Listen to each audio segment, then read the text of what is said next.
Hello friends, आज हम लोग इस वीडियो में और कुछ क्वेश्चंस करने वाले relating to buyback. First let me tell you, आज हम लोग एक क्वेश्चन ऐसा करेंगे जो आपके सीए इंटरमीडिएट अकाउंट्स में जो बोनस शेयर नाम का चैप्टर है उसके कुछ कॉन्सेप्ट आपको इस पर्टिकुलर क्वेश्चन में लगने वाले हैं। क्लियर? तो गाइज चलो हम लोग करते हैं हमारे मॉड्यूल के प्रैक्टिकल क्वेश्चन नंबर सेकंड को। क्या दिया है एक बार देख लेते हैं। KG Limited furnishes the following balance sheet as at 31st March 2011। तो आपको किस कंपनी की बैलेंस शीट दी गई है? KG लिमिटेड की। ओके, और मैंने आपको पहले ही बता दिया था कि बैलेंस शीट ज्यादा पढ़ने की जरूरत नहीं है। If the question is of buyback, directly come to your adjustments, directly adjustment पे आ जाइए। क्या लिखा है एक बार चेक कर लो। On 1st April 11, the company announced the buyback of 25% of its equity share at the rate 15 per share. For this purpose, it sold all of its investment for 75 lakhs. तो guys मैं आपको सबसे पहले ये बात बताना चाहूंगा, लास्ट वीडियो में भी मैंने आपको बताया था कि बाईबैक आप दो तरीके से कर सकते हो, दो जगह से कर सकते हो। एक आउट ऑफ रिजर्व और दूसरा out of issue of securities.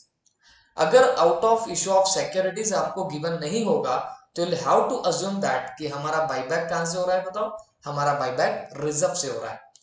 अब यहां पे आपने कोई इश्यू ऑफ सिक्योरिटीज नहीं की फॉर कैश, तो फिर इसका मीनिंग क्या समझा जाएगा कि आपने आपके रिजर्व्स के थ्रू क्या किया है? बताओ, बाईबैक कर रखा हुआ है। ओके, क्वेश्चन में आगे बढ़ते हैं।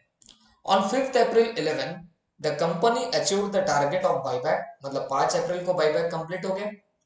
On 30th April, the company issued one fully paid up equity share of 10 by way of bonus share for every 4 equity share held by equity shareholders। मतलब क्या हुआ? आपने first of all buyback of shares कर दिया और after the buyback आपने bonus share issue किए हैं। और बोनस शेयर भी इशू कैसे किए बच्चों? जिस बंदे के पास में 4 शेयर्स होंगे उसे आपने एक शेयर फुकट के फाकट दिया, दैट मींस बोनस शेयर दिया। होप सो आपको पता होगा बोनस शेयर का मीनिंग क्या होता है। तो गाइज जो शेयर आपको फ्री ऑफ कॉस्ट कंपनी दे दे वो आपके लिए बोनस शेयर बन जाएगा। तो ये जो पार्ट है ये आपके अकाउंट के सिलेबस में है, ये चैप्टर वहां पे आपको देखने मिलेगा और उसी की कंसेप्ट यहाँ पे हमें यूज करनी पड़ेगी। ओके, नीचे आपको पूछा क्या क्या है? पास necessary journal entries for the about transaction and prepare balance sheet of KG limited after the bonus issue. मतलब बोनस इशू के बाद आपको आपकी एक बैलेंस शीट भी यहाँ पर प्रिपेयर करनी रहेगी। ठीक है, तो चलो हम लोग सबसे पहले जर्नल एंट्रीज का काम तमाम करेंगे, फिर बैलेंस शीट के बारे में सोचेंगे। ठीक है, तो I am giving the heading in the books of KG limited. ठीक है, और हम लोग यहाँ पे क्या लिख रहे हैं? जर्नल एंट्रीज या जर्नल बुक हम लोग प्रिपेयर कर रहे हैं, उसका यहाँ पे आप लोग क्या करोगे? जिक्र कर दोगे। Now prepare the format for it. हमने जर्नल का ये बना लिया फॉर्मेट। ओके, यहाँ पे डेट्स आर ऑल्सो गिवन, तो बच्चों डेट का कॉलम बनाना जरूरी है, एज वेल एज डेट्स भी आपको आराम से लिखनी पड़ेगी। ठीक है, तो date, particulars, LF, debit amount and credit amount. तो ये बन गया जी मेरा फॉर्मेट। मैं थोड़ा सा बड़ा बना लेता हूँ फॉर्मेट, बिकॉज काफी सारी entries you will have to pass over there. बहुत सी एंट्रीज हमें पास करनी है तो फॉर्मेट थोड़ा बड़ा ही लगेगा। ओके, चलो अब करते हैं गाइस हम लोग start. Please check one by one. पहले क्या बोला है? पहले बोला गया था कि कंपनी अनाउंस किया है बाईबैक 1 अप्रैल 2011 को और 25% का बाईबैक होगा 15 पर शेयर के हिसाब से। But please check for this purpose it sold all of its investment for 75 lakh. तो मैंने पहले भी आपको बताया कि जब आपको बाईबैक करना है तो यू विल हैव टू पे द मनी, आपको पैसा पे करना पड़ेगा। तो बाईबैक करने से पहले आपको करना पड़ेगा पैसों का जुगाड़। समझ में आई बात? तो बच्चों जुगाड़ कहां से कर रहे हैं? सेल ऑफ इन्वेस्टमेंट से। फर्स्ट चेक, आप इन्वेस्टमेंट कितने पे बेच रहे हो? तो you are selling investment at 75 lakhs, but please check what is the amount of investment over here. तो आपको मिलेगा सर इन्वेस्टमेंट की अमाउंट तो 74 lakhs है। 74 लाख की इन्वेस्टमेंट हम कितने में बेच रहे पता ना, हम लोग 75 lakhs में बेच रहे हैं। कंफर्टेबल है? तो गाइज चलो हम लोग इसकी सबसे पहले एंट्री पास कर देते हैं। अब ये इन्वेस्टमेंट कब बेची होगी? 1 अप्रैल को ही बेची होगी। तो यहाँ पर डेट डालना मत भूलिएगा, 1 अप्रैल 2011। और क्या एंट्री आएगी बच्चों? इन्वेस्टमेंट बेची है तो पैसा आएगा, पैसा आएगा तो you will have to debit bank account. तो हम करेंगे बैंक अकाउंट डेबिट। मुझे बताओ कितने से आप लोग डेबिट करोगे आपके बैंक अकाउंट को? तो आप लोगों को डेबिट करना पड़ेगा बाय 75 lakhs। एक काम करता हूं, मैं यहां पे लिख देता हूं रुपीज इन लैक्स। ठीक है? अच्छा, एक करेक्शन में मॉड्यूल में भी आपको बताना चाहूंगा गाइस, ये जो सारी अमाउंट्स यहाँ पे दी गई है बैलेंस शीट की, तो इन्होंने यहाँ पे एक चीज नहीं लिखी कि these are the amounts in lakhs. Okay, तो आप ये चीज यहाँ पे नोट कर लेना, ये जो जितनी अमाउंट्स यहाँ पे दिख रही है they are all rupees in lakhs. ठीक है? तो ये बात मॉड्यूल में करेक्ट कर लेना। अब मुझे एक बात बताइए, आपने इन्वेस्टमेंट सेल करी कितने में? 75 लाख। तो we have debited bank account. हमारे बिजनेस से क्या गई? हमारे बिजनेस से इन्वेस्टमेंट गई। इन्वेस्टमेंट असेट है, और अगर वो आपके बिजनेस से जाएगी तो उसे क्रेडिट करना पड़ेगा। ओके, इन्वेस्टमेंट को सवाल है सर कितने से क्रेडिट करेंगे? तो बेटा इन्वेस्टमेंट जितने पे दिख रही थी उतने से क्रेडिट कर दो। 74 लाख की इन्वेस्टमेंट थी, अब वो गई तो 74 को ही क्रेडिट करना पड़ेगा। बट आपको समझ में आ रहा होगा एंट्री लटकी है। क्यों लटकी है? बैंक अकाउंट डेबिट किया 75 लाख, इन्वेस्टमेंट क्रेडिट करी 74 लाख, 1 लाख का एंट्री लटक रही है। वो लटकी इसके लिए है बिकॉज आपने 74 लाख की इन्वेस्टमेंट 75 लाख में बेची, माने 1 लाख के प्रॉफिट पे बेची। तो ये profit transfer to your profit and loss account, तो हम टू पीएनएल अकाउंट कर देंगे। और कितना? 1 लाख। क्लियर है? यहां पे मैं डाल देता हूं being investment sold at profit, being investment sold at what? Profit. तो ये हुई आपकी पहली एंट्री। क्लियर? हमने कर दिया इसके साथ में पैसों का जुगाड़। अब गाइज आप लोग जा सकते हो आगे for the purpose of buyback, हम बाईबैक के लिए आगे जा सकते हैं। कंफर्टेबल? चलो अब मुझे एक बात बताओ, बाईबैक किया कितना गया है? तो 25% ऑफ इट्स इक्विटी शेयर। अब फर्स्ट ऑफ ऑल ये तो देख लो कंपनी के इक्विटी शेयर्स कितने हैं। ओके, तो यहां पे देखिए नोट्स टू अकाउंट में आपको मिल जाएंगे कि इक्विटी शेयर्स कितने हैं। तो please check, equity share capital 1200 lakhs का दिख रहा है, और shares are fully paid up at 10 each के।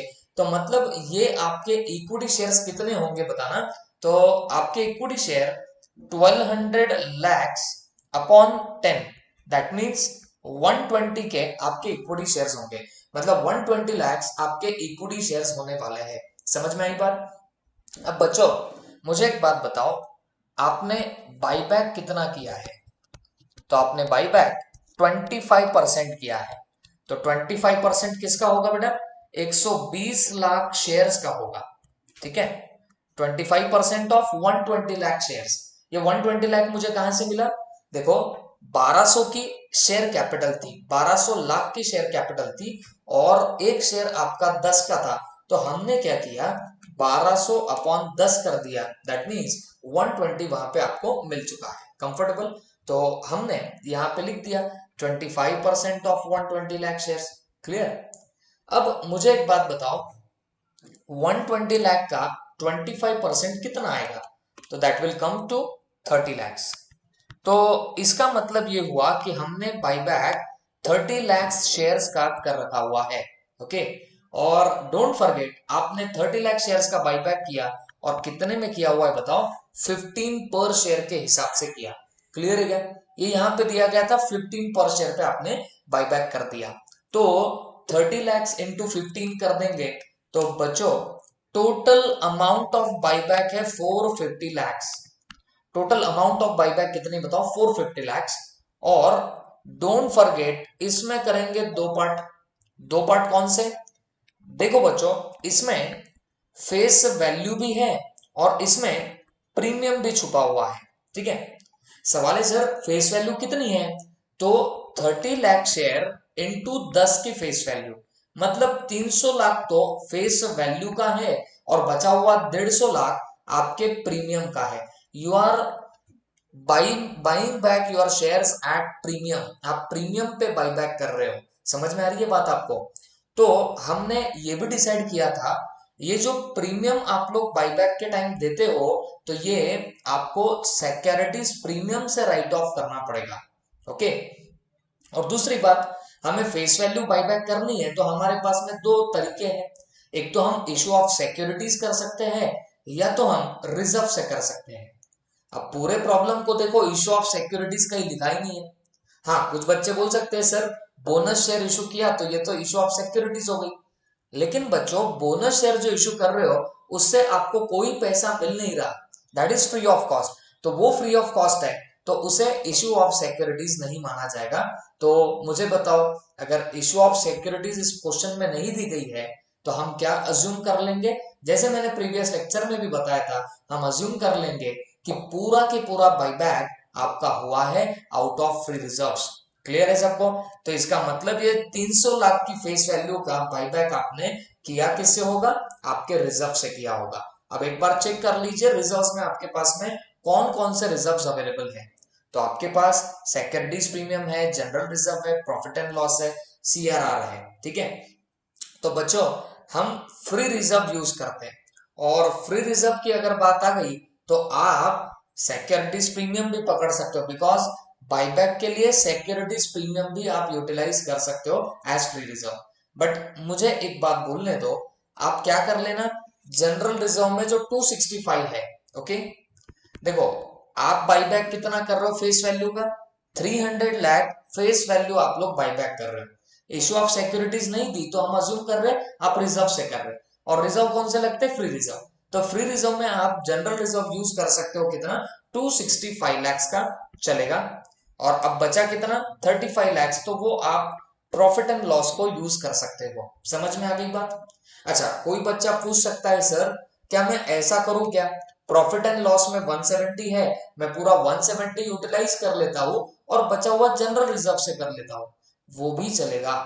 समझ में आई बात? बट एक काम करना, प्रॉफिट एंड लॉस कहीं पे भी यूज में आने वाला रिजर्व है तो उसको हमेशा प्रायोरिटी में लास्ट में शिफ्ट कर देना। जो बहुत ज्यादा अलग अलग जगह यूज में नहीं आता उसे पहले शिफ्ट करना। तो दैट इज वाई मैंने जनरल रिजर्व से पहले उसमें जितना बैलेंस था पूरा यूटिलाइज कर लिया। आप प्रॉफिट एंड लॉस जितना है उतना यूटिलाइज करो, वो भी जमेगा। ठीक है, ये बातें याद रखिए। तो मैंने जनरल रिजर्व से ले लिए है 265 लैक्स और प्रॉफिट एंड लॉस से लूंगा 35 लाख, तो ऐसे 300 लाख का मेरा बंदोबस्त हो गया। समझ में आ गया? अब बच्चों आपको एक बात बताया था, जितना आप अमाउंट ऑफ बाईबैक करते हो of face value through free reserve, that should be transfer to where, कहां ट्रांसफर करना पड़ेगा? तो वो हमें ट्रांसफर करना पड़ता है हमारे सीआरआर को। होप सो सबको याद है। तो आपको पूरा 300 लाख ट्रांसफर करना पड़ेगा upon the buyback to your CRR. Hope so समझा होगा। ओके, अब गाइज हम लोग बाईबैक की एंट्रीज पास करते हैं। मुझे बताओ बाईबैक एंड ऑल सब कुछ कब हो गया? 5 अप्रैल को सब बाईबैक हो चुका है। क्लियर? तो हम क्या करेंगे, 5 ऑफ अप्रैल 2011 को बाईबैक का काम तमाम कर देते हैं। मुझे बताओ बाईबैक की आप एंट्री क्या पास करने वाले हो? बाईबैक से इक्विटी शेयर कैपिटल कम होती है, दैट इज वाई हम उसे क्या कर देंगे, डेबिट कर देंगे। तो equity share capital account debit. Okay, equity share capital account debit होगा। अच्छा, इक्विटी शेयर कैपिटल कितने से डेबिट होगा बच्चों? जितना बाईबैक आप कर रहे हो उसकी face value equity share capital को डेबिट करनी पड़ेगी। तो मुझे बताओ आप कितने फेस वैल्यू का बाईबैक कर रहे हो बच्चों? तो आप 300 लैक्स के बाईबैक कर रहे हो, तो यहां पे फेस वैल्यू 300 लैक्स हम लोग डाल देंगे। ठीक है, आप लेकिन प्रीमियम पे बाईबैक कर रहे हो, तो सवाल है सर कितने का प्रीमियम है? तो बेटा 150 लैक्स का आपका प्रीमियम है, और ये प्रीमियम ऑन बाईबैक है। इट मींस आपको ये पैसा देना है, एक्स्ट्रा देना है, ये आपके लिए लॉस टाइप काम करेगा। दैट इज वाई से हम लोग डेबिट कर देंगे। तो premium on buyback account debit, premium on buyback account debit, और ये कितने से डेबिट होगा? 150 लाख से डेबिट हो जाएगा। क्या? Premium on buyback. क्लियर है? और ये जो अमाउंट है ये शेयर होल्डर्स को देनी पड़ेगी। तो शेयर होल्डर्स को रिप्रेजेंट करने वाला हमने अकाउंट यहाँ पे यूज किया है, और वो कौन सा अकाउंट है? To shares buyback account. Okay, to shares buyback account या बायबैक ऑफ शेयर्स अकाउंट भी आप बोल सकते हो। ओके, और टोटल कितना यहाँ पे क्रेडिट होगा? 450। अब इसका मतलब ये हो रहा है कि आप शेयर बायबैक को क्रेडिट कर रहे हो, दैट मीन्स शेयर होल्डर को आपको पैसे देने बाकी है, ऐसा यहाँ पे नजर आ रहा है। क्लियर? अब यहाँ पे लिख दूंगा being shares bought back. Clear? Being shares bought back, that's it. और नीचे कर दूंगा मैं अंडरलाइन। ओके, अब इसके बाद अब ये शेयर बायबैक को आपने क्रेडिट कर दिया है, मींस पैसा देना बाकी है। तो सिर्फ देना बाकी है नहीं है बॉस, पे भी करना पड़ेगा। तो जब पे करोगे तो एंट्री क्या पास होगी बताओ? Shares buyback account debit. ये हम प्रीवियस लेक्चर्स में ही देख चुके हैं बच्चों। शेयर्स बायबैक अकाउंट डेबिट, बोलो कितना दे रहे हो? पूरे 450 लाख देने पड़ेंगे, तो 450 लाख आप डेबिट कर दोगे। और फिर क्या करोगे बताओ? टू क्या कर देंगे? बैंक अकाउंट आप लोग क्रेडिट कर दोगे। बताओ बैंक अकाउंट कितना क्रेडिट करना पड़ेगा? 450 लाख से आपको क्रेडिट करना पड़ेगा। क्लियर हो गया? तो दिस इज योर पेमेंट। ये काय की पेमेंट होगी? बायबैक ऑफ शेयर्स की पेमेंट हो चुकी है। तो now you can write here being payment for buyback, being payment for what? Buyback. Okay, तो ये आप लोगों ने यहां पे ऐसा क्या कर दिया बताओ? पेमेंट का भी एंट्री पास ऑन कर चुके हो। तो इट मींस दैट कि हमने ऑलमोस्ट बायबैक का काम ही तमाम कर दिया है, सिवाय एक चीज के। कौन सी चीज? ये जो प्रीमियम ऑन बायबैक आप लोगों ने ओपन कर रखा है, डेबिट कर रखा है, that has to be reversed. और हमने पहले ही डिस्कस किया था कि ये जो प्रीमियम आप लोग खड़ा करते हो, इसको आपको रिवर्स करना पड़ेगा। और किस अकाउंट से रिवर्स करना पड़ेगा बच्चों? तो सिक्योरिटीज प्रीमियम अकाउंट से आपको इसे रिवर्स करना पड़ता है। क्लियर हो गई बात? तो अब ऑलरेडी इसको आपने डेबिट किया है, तो जब रिवर्स करने निकलोगे तो इसे क्रेडिट करना पड़ेगा। और आप किस चीज से रिवर्स कर रहे हो? सिक्योरिटीज प्रीमियम से। तो सिक्योरिटीज प्रीमियम का बैलेंस कम होगा, सिक्योरिटीज प्रीमियम रिजर्व है, उसका बैलेंस कम करना है, तो उसका ऑलरेडी होता है क्रेडिट बैलेंस, बट जब कम करोगे तो वो हो जाएगा डेबिट। तो एंट्री क्या बन रही है आपकी? Securities premium account debit to premium on buyback of shares. ठीक है, to premium on buyback of shares, ये आप लोग क्या कर दोगे? क्रेडिट कर दोगे। होप सो समझा होगा। और प्रीमियम यहाँ पे कितना है बताओ? 150 का प्रीमियम है, तो आप 150 से यहाँ पे क्या कर सकते हो? ये पर्टिकुलर एंट्री पास ऑन कर सकते हो। तो यहाँ पे मैं लिख दूंगा being premium return of on buyback of shares.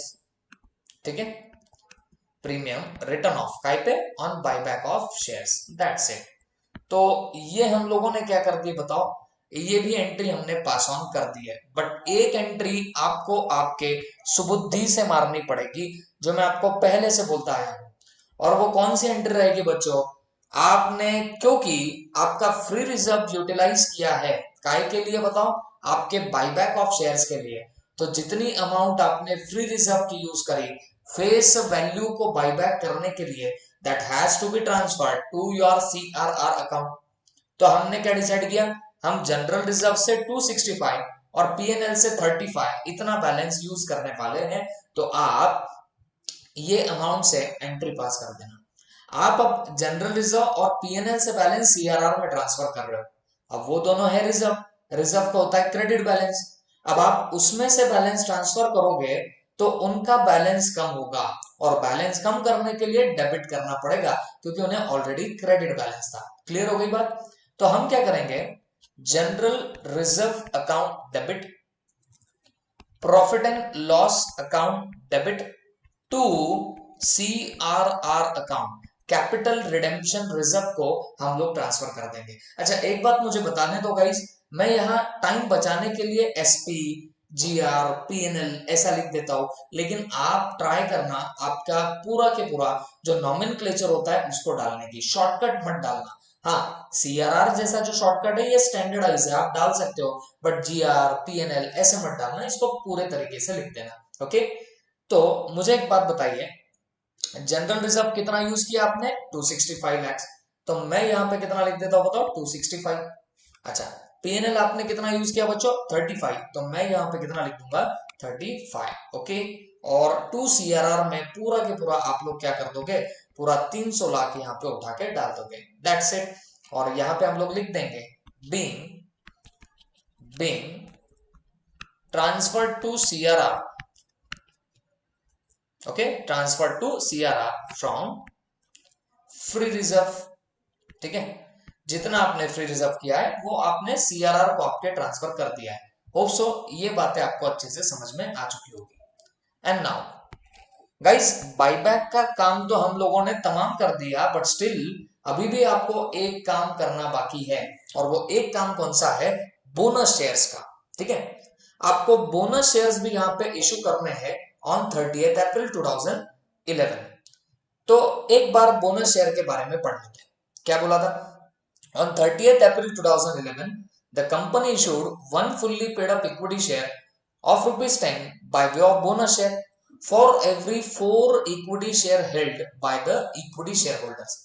मतलब इक्विटी शेयर होल्डर्स के हाथ में अगर 4 शेयर्स होंगे तो उसके बदले में एक शेयर उसे अलॉट किया जा रहा है। कंफर्टेबल? तो अब हम लोग क्या करते हैं, हम लोग यहां पे एक वर्किंग नोट बना लेते हैं। Please check that working note to calculation of bonus shares। Calculation of bonus shares. ठीक है, यहां पे ए में लिख देता हूं number of shares held on. अब बोनस किस डेट को दिया जा रहा है? 30th अप्रैल। तो मैं यहां पे लिख देता हूं number of shares held on 30th अप्रैल 2011। अब चेक करते हैं कितने नंबर ऑफ शेयर्स थे। देखो, आपको बैलेंस शीट में दिख जाएंगे कि कितने नंबर ऑफ शेयर्स थे। 1200 लाख रुपए के शेयर्स थे ऑफ रुपीज 10 each। मतलब कितने शेयर? 120 लाख शेयर्स हो गए। ठीक है, हमारे पास ओरिजिनली 120 लाख शेयर्स थे, लेकिन डोंट फॉरगेट इसमें से आपने कुछ बाईबैक भी किया है। और प्लीज चेक बाईबैक आपने कितने शेयर्स का किया है। तो यू नो दैट हमने 30 लाख शेयर्स का बाईबैक कर दिया। शेयर्स का बाईबैक कर दिया तो हमारे जो 120 लाख शेयर्स थे वो कम हो चुके हैं। कितने कम हो गए बताओ? 30 लाख शेयर्स कम हो चुके हैं। तो मुझे बताना आपके अब कितने शेयर्स यहाँ पे होंगे।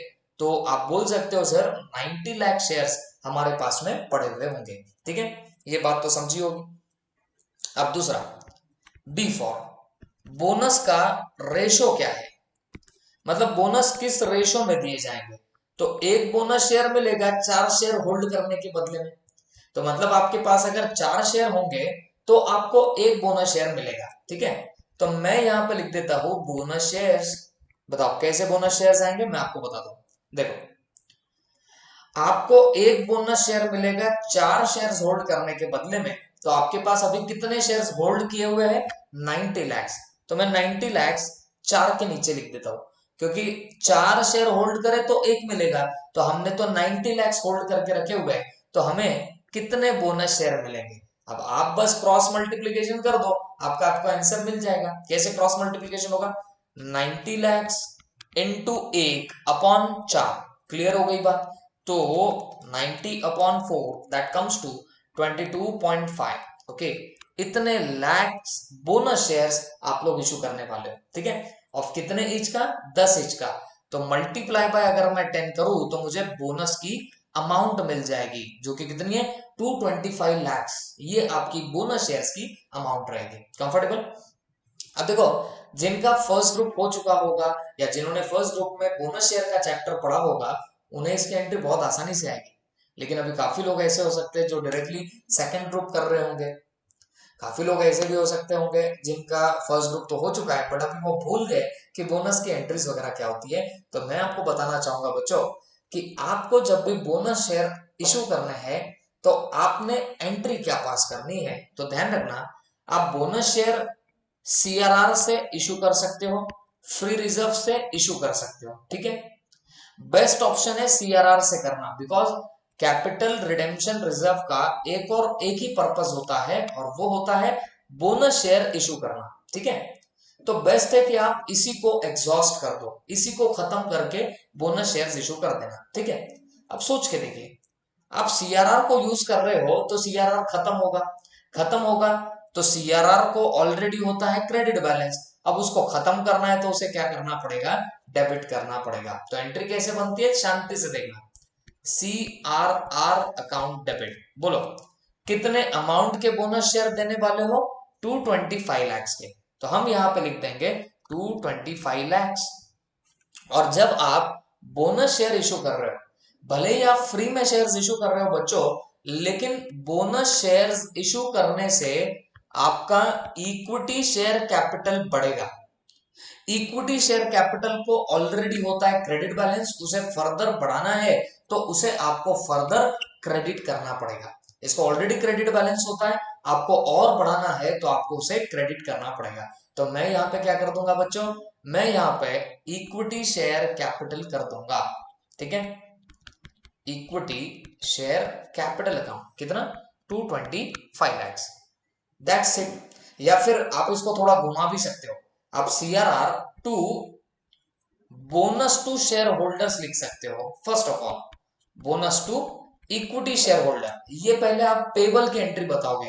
बोनस टू शेयर होल्डर का क्रेडिट करना, इसका मीनिंग ये हो गया कि आपको इक्विटी शेयर होल्डर्स को बोनस शेयर्स देने बाकी है, ओके।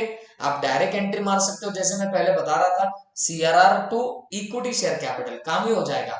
लेकिन बहुत बार आपके जो सॉल्यूशंस होते हैं तो आपको वहां देखने मिलेगा, पहले लिखा जाता है भाई CRR account debit to bonus to equity share holders, मतलब बोनस देना बाकी है या ड्यू की एंट्री आ जाती है, ठीक है। तो हम भी वैसे ही करते हैं, बीइंग बोनस पेबल, ठीक है। और अब बोनस दे दोगे तो ये जो क्रेडिट है इसे खत्म करो, इसे खत्म करने के लिए डेबिट कर दो, bonus to equity share holder. पहले देना बाकी था बोनस, इसके लिए हमने इनको क्रेडिट किया, अब इन्हें बोनस दे रहे तो हमें इन्हें खत्म करना है, दैट इज वाई हमने उसे डेबिट कर दिया।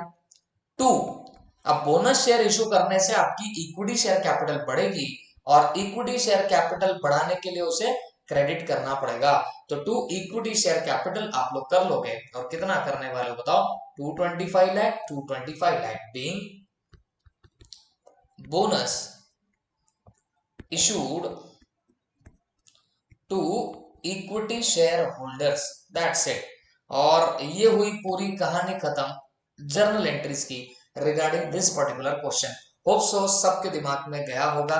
बोनस शेयर्स की बस एंट्री आपको बता देता हूं, बोनस शेयर्स आप CRR, securities premium, free reserve से दे सकते हो। तो इन रिजर्व को जब यूज करोगे तो इन रिजर्व का बैलेंस खत्म होगा, खत्म करने के लिए इन्हें डेबिट करना पड़ता है, तो इसके लिए सीआरआर अकाउंट डेबिट होगा। तो bonus to equity share holder हम लोग कर लेंगे, इसका मतलब बोनस देना बाकी है।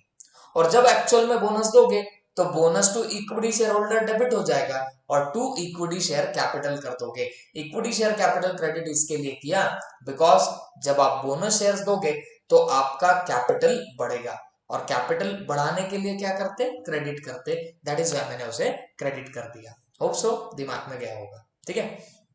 अब बच्चों ये सब होने के बाद भी आपका प्रॉब्लम कंप्लीट नहीं हो रहा है, you will have to make the balance sheet, आपको बैलेंस शीट भी बनानी है, ठीक है।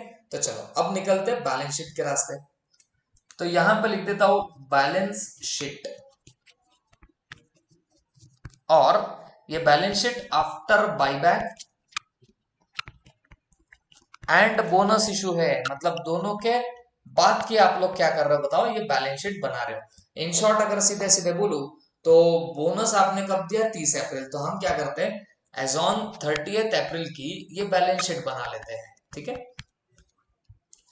अब ये रहा मेरा कंपनीज एक्ट के बैलेंस शीट का फॉर्मेट, जिसके बारे में डिटेल डिस्कशन प्रीवियस वीडियोस में कर चुका हूं, तो आप प्रीवियस वीडियोस देख लो ताकि आपको ये क्या चल रहा है ये अच्छे से समझ में और आने लगे, ठीक है। तो यहाँ होता है आपका सीरियल नंबर, पर्टिकुलर्स, यहाँ पे आप नोट डालते हो, यहाँ pay rupees and rupees. Okay, इसके अलावा you'll have to make notes to account also. आपको नोट्स टू अकाउंट्स भी बनाने पड़ेंगे, सही है कि नहीं? तो मैं यहाँ पे नोट्स टू अकाउंट के लिए कुछ वर्किंग बना के रख देता हूं। नोट्स टू अकाउंट, पहला शेयर कैपिटल तो भाई कंपलसरी हमें लगता ही है, तो शेयर कैपिटल का ये रहा मेरा नोट्स टू अकाउंट। ठीक है, मुझे रिजर्व्स एंड सरप्लस का भी पक्का पक्का लगने ही वाला है।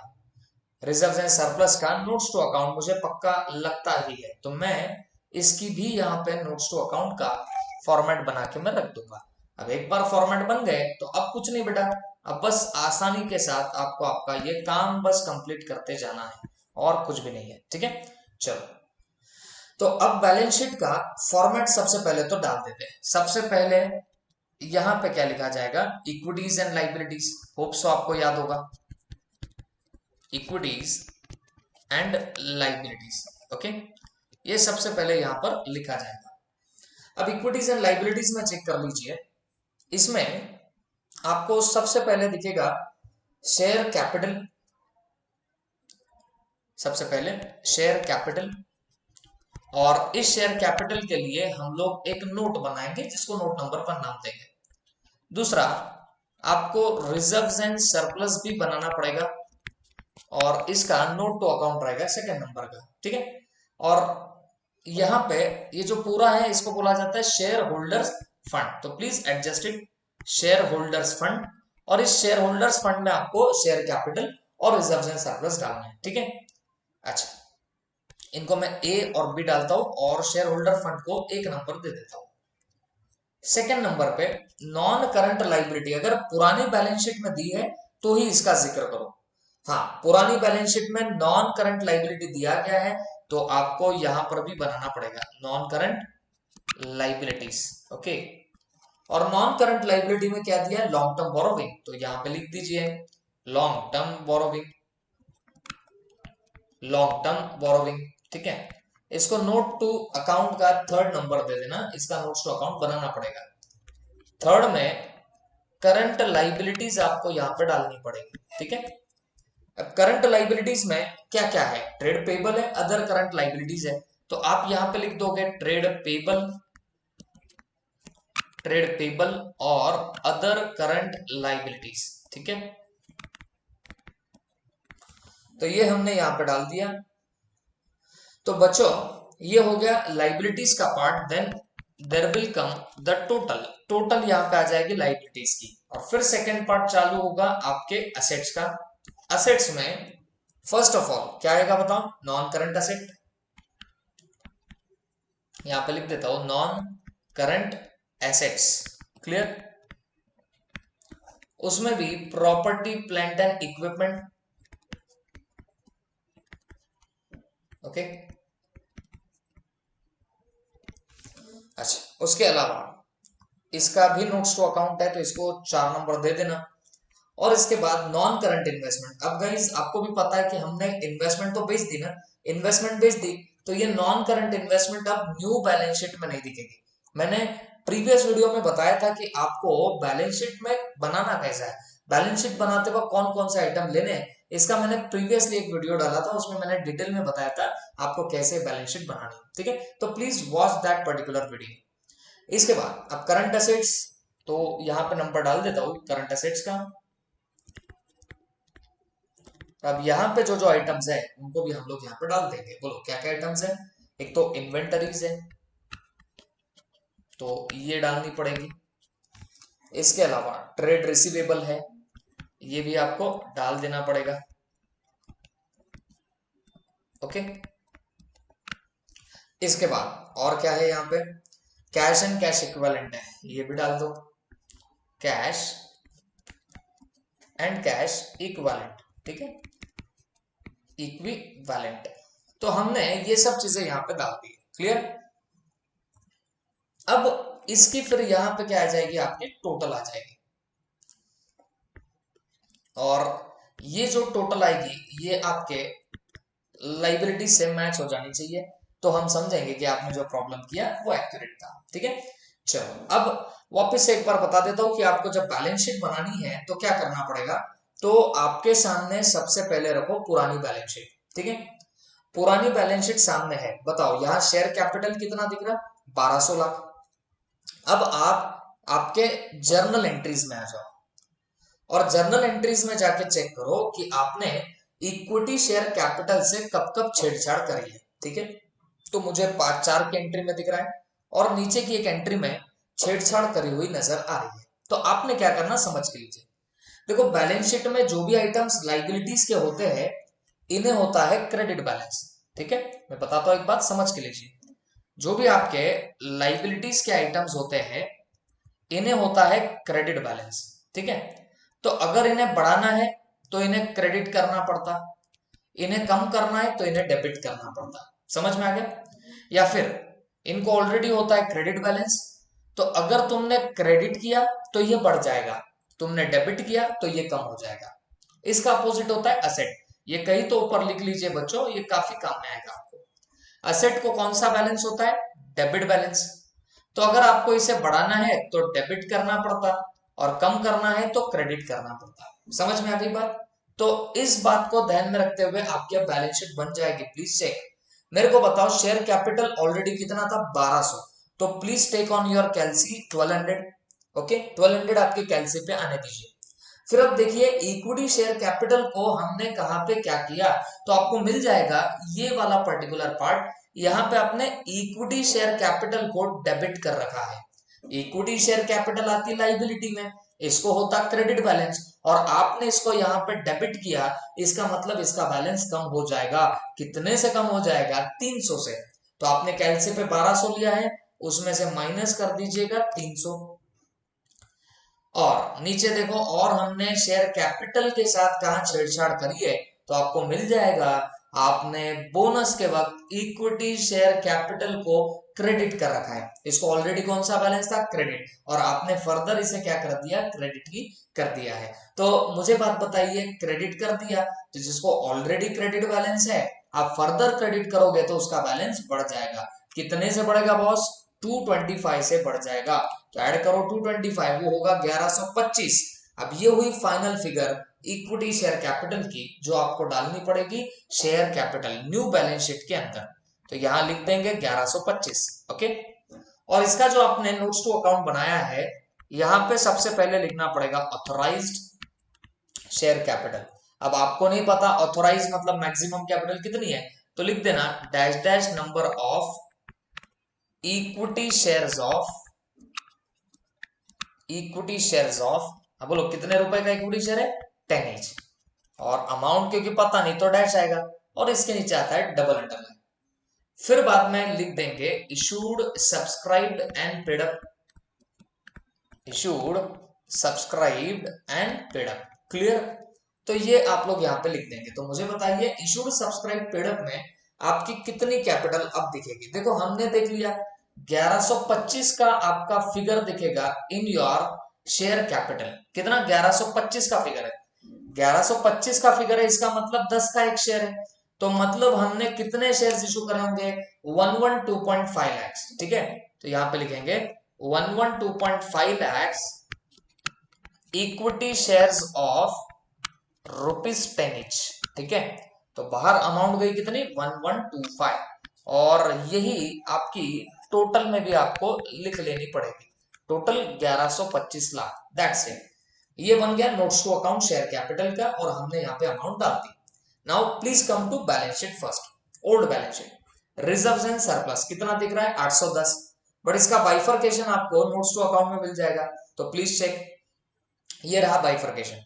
बताओ रिजर्व्स एंड सरप्लस में सिक्योरिटीज प्रीमियम दिख रहा है कितना, 175। तो रिजर्व्स भी लाइबिलिटी के आइटम, इनको होता है क्रेडिट बैलेंस। अगर ये डेबिट हुए इसका मतलब कम हुआ है, क्रेडिट हुए इसका मतलब बैलेंस बढ़ेगा। ठीक है, सिक्योरिटीज प्रीमियम में ऑलरेडी बैलेंस कितना है, 175। अब चेक करो आपकी एंट्रीज को, आपने कोई छेड़छाड़ करी है क्या। तो सिक्योरिटीज प्रीमियम को डेफिनेटली हमने डेबिट कर दिया है। सिक्योरिटीज प्रीमियम को था क्रेडिट, आपने किया डेबिट। कितने से डेबिट किया, 150 से, मतलब सिक्योरिटीज प्रीमियम कम हो जाएगा। सिक्योरिटीज प्रीमियम ऑलरेडी था 175 का, बट आपने इस एंट्री में सिक्योरिटीज प्रीमियम डेबिट कर दिया, मतलब उसे कम कर दिया, कितने से 150 से। अब सिक्योरिटीज प्रीमियम कितना दिखेगा, 25 का दिखेगा। समझ में आई बात। तो गाइस मुझे एक बात बताने दो, आप जो रिजर्व्स एंड सरप्लस की अमाउंट डालोगे उसके लिए आपने नोट्स टू अकाउंट बनाया है, ठीक है। तो यहां पे लिख देंगे सिक्योरिटीज प्रीमियम। बताइए पहले से सिक्योरिटीज प्रीमियम कितना था, 175, लेकिन आपने प्रीमियम ऑन बायबैक के वक्त, प्रीमियम ऑन बायबैक के वक्त ये जो पर्टिकुलर आपका प्रीमियम था ये आपने उड़ा दिया, या प्रीमियम आपने उड़ाया आपके सिक्योरिटीज प्रीमियम से। कितना प्रीमियम उड़ाया आपने सिक्योरिटीज प्रीमियम से, तो वो अमाउंट आपको एंट्री में देख के मिल जाएगी 150 लैक्स, ठीक है।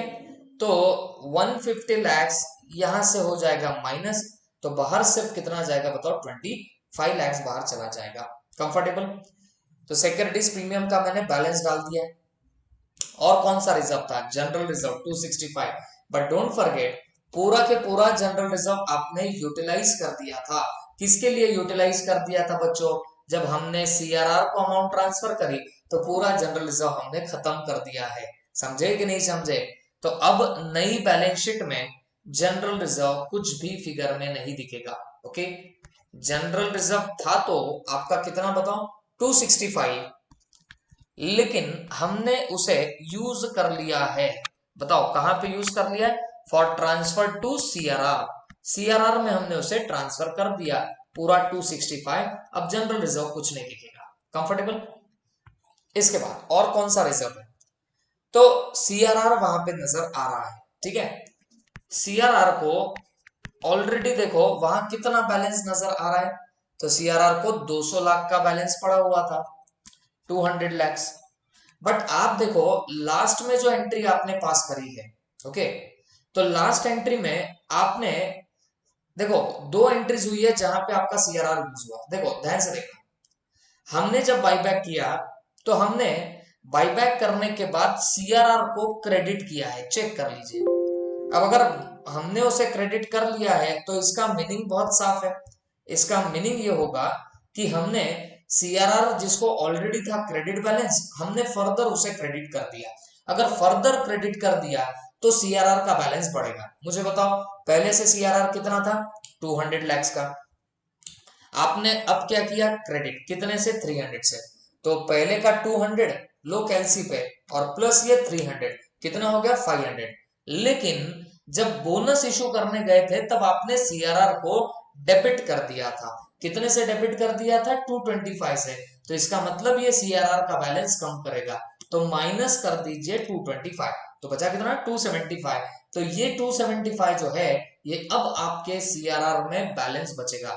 तो देखो पहले सीआरआर में 200 था, plus transfer on buyback, buyback के वक्त कितना ट्रांसफर हुआ सीआरआर में बताओ, तो सीआरआर में 300 ट्रांसफर हुआ।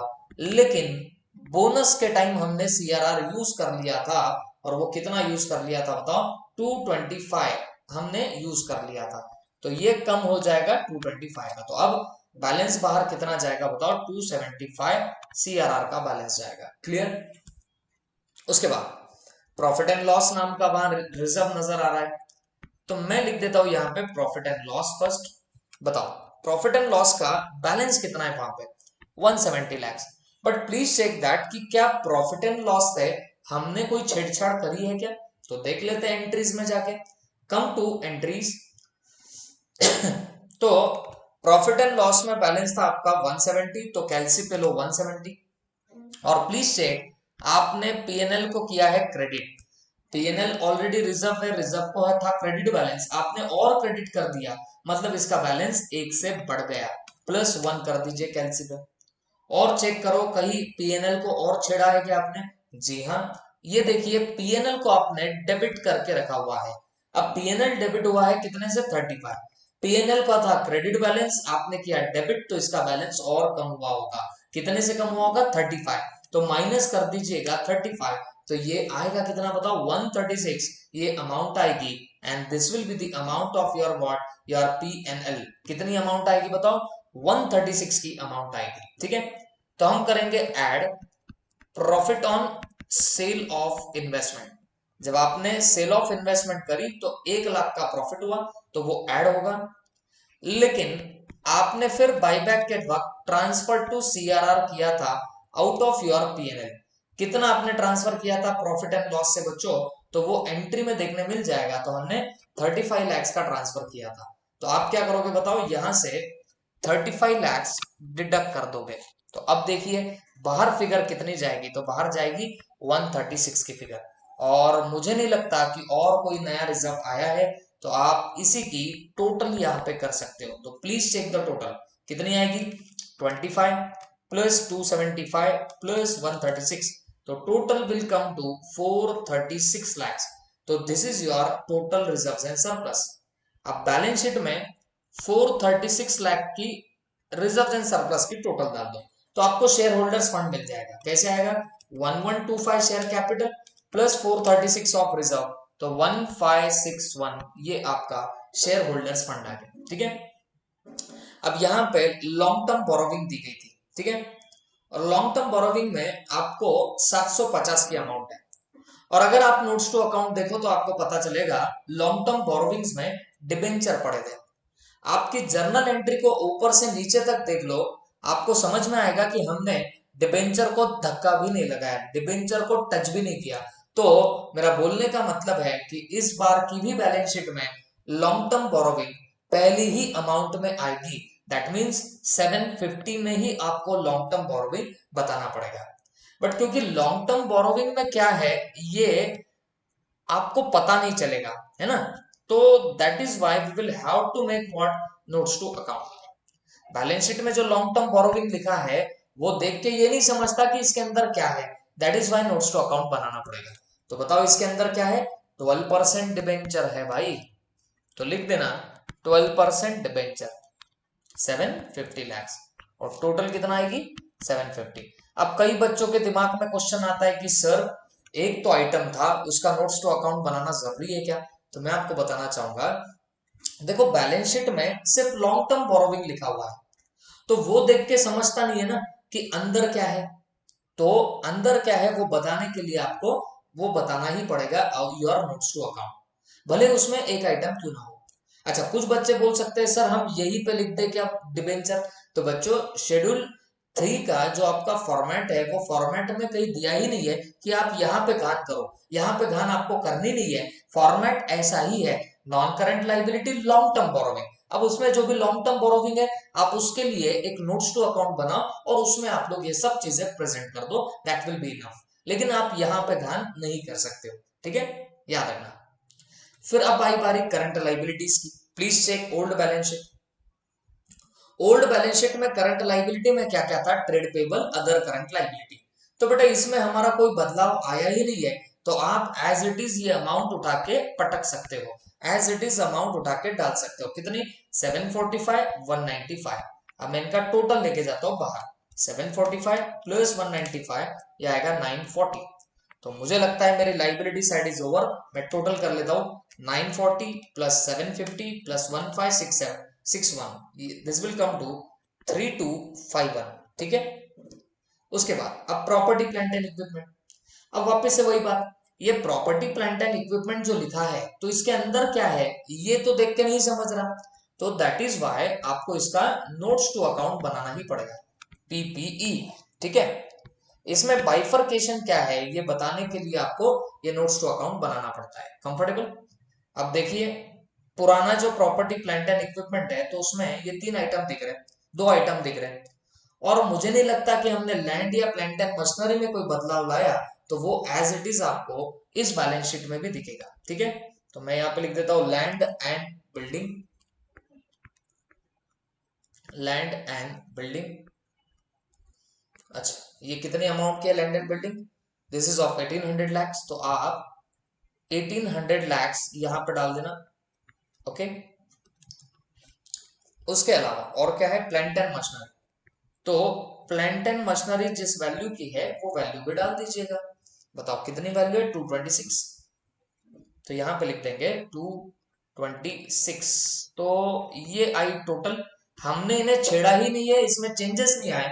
दैट इज व्हाई ये एज इट इज जो वैल्यू है उसी वैल्यू पे दिखेगा 2026। ओके, अब मुझे एक बात बताओ, इसका आप बाइफरकेशन जो है, ये सब जो आपने यहाँ पे नोट्स में डाल दिया, ये अमाउंट अब आप बाहर ला सकते हो 2026। क्लियर? तो 1800 और 226 ये अमाउंट हमने बाहर डाल दिए। उसके बाद नेक्स्ट, करंट लाइबिलिटीज में इन्वेंट्रीज है, ठीक है। अब आप अगर पूरी जर्नल एंट्रीज उठा के देखो तो आपको समझेगा हमने इन्वेंट्रीज में कोई चेंज नहीं किया, तो वो एज इट इज भी बैलेंस शीट में दिख जाएगी। ट्रेड रिसीवेबल 260 के, हमने किसी भी जर्नल एंट्री में ट्रेड रिसीवेबल को धक्का भी नहीं लगाया, तो ये 260 भी जैसा का वैसा दिखेगा। लेकिन कैश एंड कैश इक्विवेलेंट 740 थे, आपने बहुत बार इसे टच किया है, धक्का लगाया, तो गाइस इसमें चेंजेस जरूर होंगे। कैश एंड कैश इक्विवेलेंट 740 थे, 740 था, तो take on your calci set 740।